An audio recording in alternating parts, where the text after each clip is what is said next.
نبی پاک علیہ السلام 70 یا 70 مرتبہ سے زیادہ روزانہ استغفار فرماتے تھے، اور حدیث پاک میں ہے سرکار نے فرمایا جو بندہ دن میں 70 مرتبہ اللہ سے بخشش مانگے، اللہ اس دن کے 700 گناہ اس کے معاف کر دیتا۔ کتنے گناہ؟ ایک باری پھر بولو۔ اب اگلی بات سنیے، میرے پاک نبی نے فرمایا عجیب ہی بندہ ہوگا وہ جو 700 سے زیادہ گناہ کرے دن میں۔ 700 تک گناہ جو 70 مرتبہ دن میں اللہ کو کہے یا اللہ معاف کر دے، دل سے کہے اللہ معاف کر دیتا ہے۔ اس کا مطلب یہ ہے جو روزانہ استغفار کرتا رہتا ہے رب کی طرف سے مغفرت کا بھی برستا رہتا ہے، اور بندہ ظاہر اور باطن کو دھوتا رہتا ہے۔ اب میرے پاک نبی ہر روز 70 مرتبہ سے زیادہ کرتے تھے، کیوں؟ فرمایا چلو میرے پیار میں ہی رب سے بخشش مانگ لینا۔ ہمیں یہ تو یاد ہے کہ میٹھا کھانا سنت ہے، اب نہیں بولیں گے آپ؟ یہ یاد نہیں ہے کہ ہر روز 70 مرتبہ رب سے بخشش مانگنا بھی نبی کی سنت ہے؟ عاشق ہے نا میرے نبی کا، ادا اپنا۔ اور پھر میں یہ بار بار کہہ چکا ہوں، میرا نبی ہر عیب سے پاک ہو کر بخشش مانگے۔ یہ بعض بے وقوفوں کے ذہنوں میں کوئی اور بات نہ ہے، جہلوں کے ذہن میں نبی سے گناہ کا تعلق ہی کوئی نہیں ہوتا۔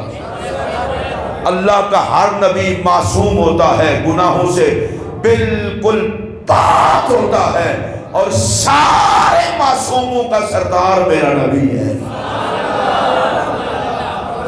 آقا علیہ السلام میں تو غلطی گناہ کا چکر ہی کوئی نہیں۔ جب گناہ کا چکر ہی کوئی نہیں، حضور بتا رہے ہیں میں محبوب ہو کے رب سے 70 مرتبہ معافی مانگتا ہوں، وہ معافی پیار بھی تو ہوتا ہے نا۔ تو تم میری سنت سمجھ کے رب سے مانگ لو۔ بڑی پاور ہے انسان کے پاس عاجزی، بڑی پاور ہے استغفار، اور میں منبر پر بیٹھ کر کہہ رہا ہوں ہر مشکل کا حل ہے رب سے معافی مانگنا۔ اور میں اپنی طرف سے نہیں کہہ رہا، میرے پاک نبی علیہ السلام کا ارشاد ہے، سنیے۔ نبی پاک علیہ السلام نے فرمایا من لازم الاستغفار، جس کی عادت ہو وہ بخشش ہی مانگتا رہے ہر وقت۔ یا اللہ مجھے معاف کر دے، یا کہے دل سے یا اللہ معاف کر دے، یا اللہ معاف کر دے۔ یا رسول اللہ پھر ہوگا کیا؟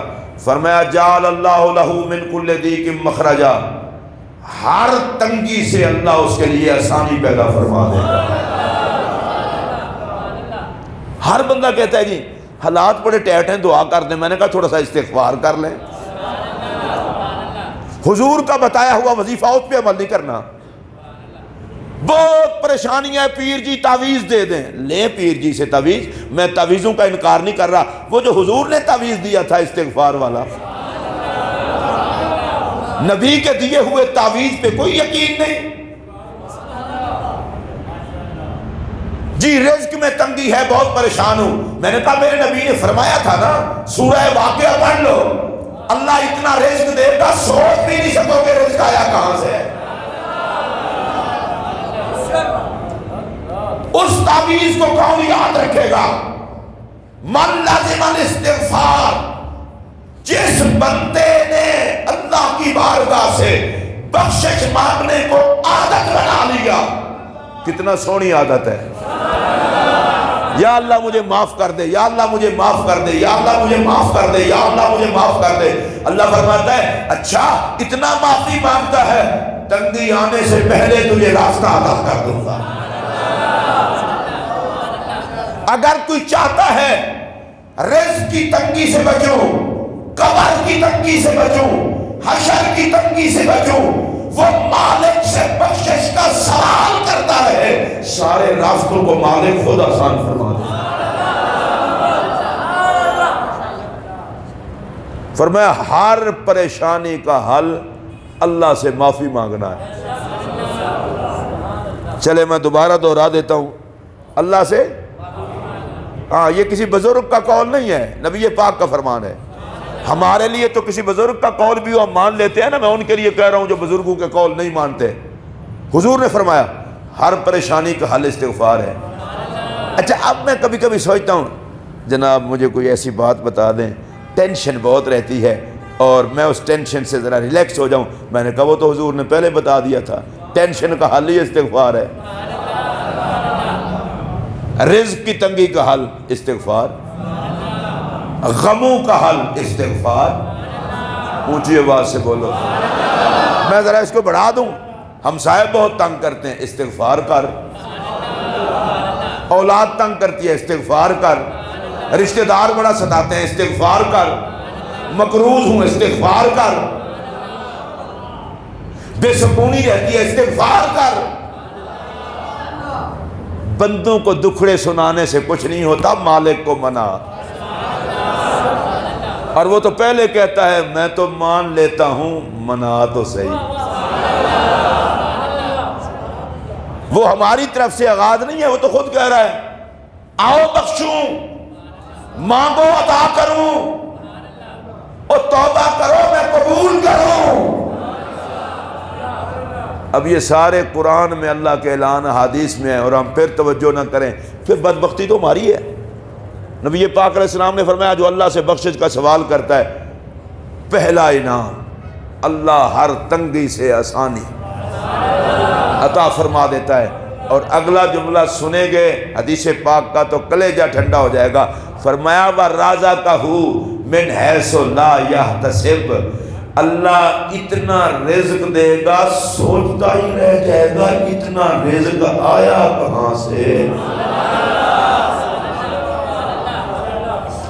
رزق کس کے ہاتھ میں ہے؟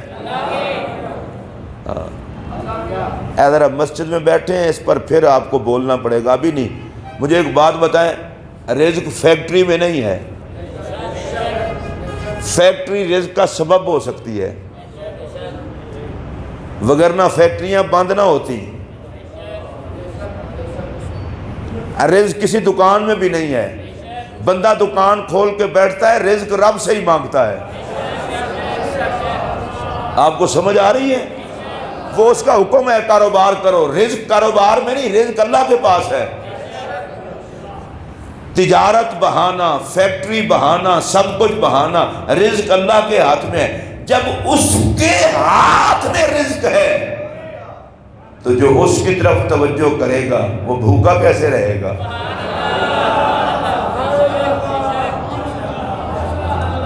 ہمارے بزرگوں نے تو ہمیں ایک اور بات سمجھائی ہے، وہ کہتے ہیں اگر کوئی کہے نا پیاس پانی سے بجھتی ہے اور اللہ کی ذات کو بیچ سے نکال دے تو مشرک ہے۔ پیاس پانی سے نہیں بجھتی، پانی سبب ہے، پیاس رب بجھاتا ہے۔ بھوک روٹی سے ختم نہیں ہوتی، روٹی سبب ہے، بھوک رب مٹاتا ہے۔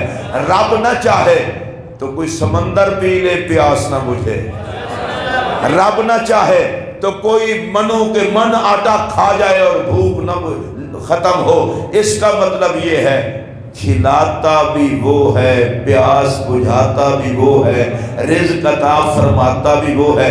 تو جب تو استغفار کر کے اس کو منا لے گا تو پھر ٹینشن کس بات کی؟